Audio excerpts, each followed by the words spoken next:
Hey, a pleasant good night, everybody. What an exciting night of action. You had the Boston Bruins and the New York Rangers. That was a 3-2 overtime win on a nice goal by Brad Marchand after great defense by the Bruins. On the opposing rush by the Rangers coming in on the OT on a 2-on-2 that it became as the guys got back on the Bruins. Able to make the play, get it up to Marchand, and Marchand was able to score on Georgiev.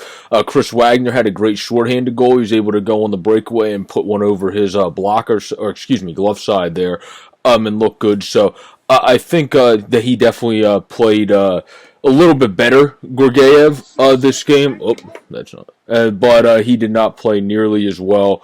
And he got, as well as Rask, who Rask made a robbing save. I can't remember who it was against, but that pass across that he put his glove up, made a fantastic save, looked amazing, looked like the old Took. Coming back, I have an article coming out on Pub Sports Radio. Please stay tuned for that. That's about the top two older statesman goalies over the age of 32. Tukes obviously mentioned that. We'll see if he's ranked first or second and who's ranked first. Stay tuned for that, but please let's keep a lookout for that. It's supposed to be coming out tomorrow, the next day on Pub Sports Radio. In the coming days, I already submitted it in. It's supposed to come out soon, so please keep a lookout for that. But Rask is a beast. Rask is a fun guy to watch. He's always been a fun guy to watch. He's always been a character, but in a good way. From my opinion, I've always loved watching him. I like guys that expel the emotion and do what they should.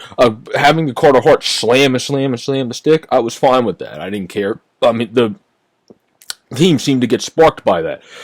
Showing emotion works. So the Bruins are on a 9-game point streak now. They're flying high. The Flyers gave them a lot of momentum, and it's unfortunate for people like myself, that's a Flyers fan, that they look like the more favorite to win the division right now than us, as the two top guys at the beginning. You have to be able to beat them. We're going to Tahoe, see if we can win. We're not the best in outdoor games, consistently the Fly guys, but we'll see what they're able to do there. But in terms of good success, Georgiev looked better in this game, but he did not look good.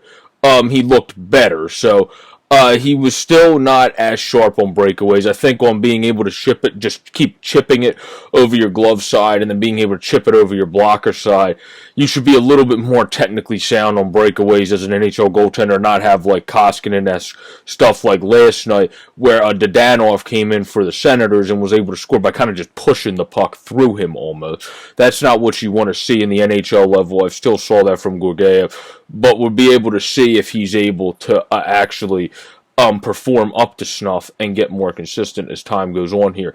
But congratulations to Julien Gauthier. He was able to get his first goal. The 23-year-old, the big kid, had some physicality. Obviously, 6'4", 227. Brings the body. Former first-round pick, actually, by the Canes. Maybe he's just going to be a late bloomer. Who knows? I mean, you got to give guys time. I always say that. Everyone knows me. I'm a big prospects guy. You got to give guys time.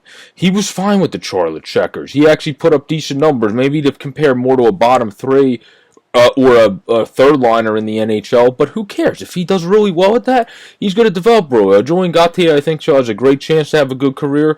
And we'll see what he's able to do with the Rangers. Good on him. Congratulations to him on being able to score his first goal and crashing the net there. Congratulations to him. Anders Bjork, again, crashed the net. Great setup by Jake DeBrusk behind the net. It looked like almost a play from NHL 21 when you have the guy behind the net centered it great in front.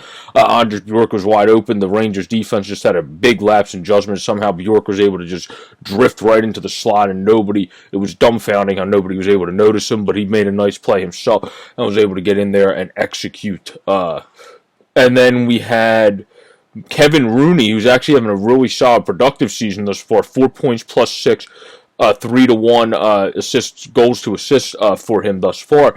After only having 23 points in his career, 13 goals and 10 assists. So I don't know where the offense came from. The Bulls usually had a physical guy himself, not as much in the body, over 200 pounds, but not over 200 pounds at 190, but 6'2", adds the physicality, adds grit to a team.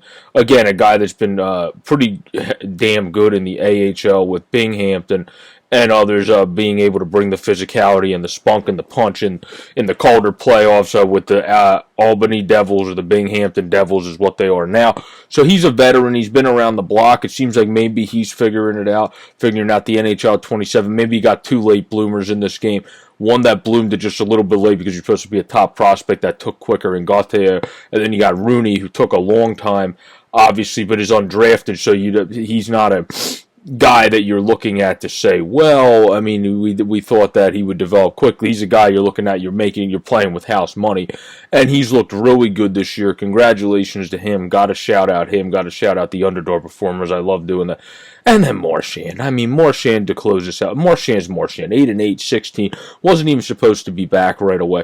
Has done amazing. Has done everything. Has done everything they want. 8-8 is the most peak consistency you can have. You have the same assists as goal total. You got 16 points. You got a +7. You're looking great on both ends. You're helping the special team to look good on both ends. The Bruins are doing fantastic on this 9-game stretch and run, because of how good their power play and how much better their penalty kills are doing. Brad Marchand's a key part in that. 5'9", plays like he's about 6'9". I mean, the dude plays ridiculous. He plays fantastic. He plays much bigger, and he does fantastic things. This was a great game to see moving forward for Tuukka Rask, having that robbing save. It might have been on Kreider. It was on somebody when it got sent across. Had a fantastic robbing save on the glove. Old school Tuukka there. Played like the Tuukka of a 26-year-old instead of the Tuukka of the 33-year-old he is now.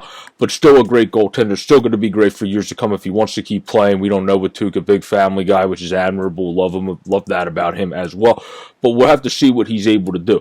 But this has been a quick reaction to the Rangers and Bruins. I hope you all enjoy. If you do, please like, comment, subscribe. Also, check out SteelFlyers.com, Peerler Wisdom's channel, Peyton on the Radio, Off the Wall Hockey, and all of our great friends, Flyers Nitty Gritty, Always Next Year Podcast, Disciples of Ed, everything. Please check them out. Like, comment, and subscribe to this channel right here. Have a great, safe, and pleasant day, everyone, and stay tuned for future videos. Peace out, everybody.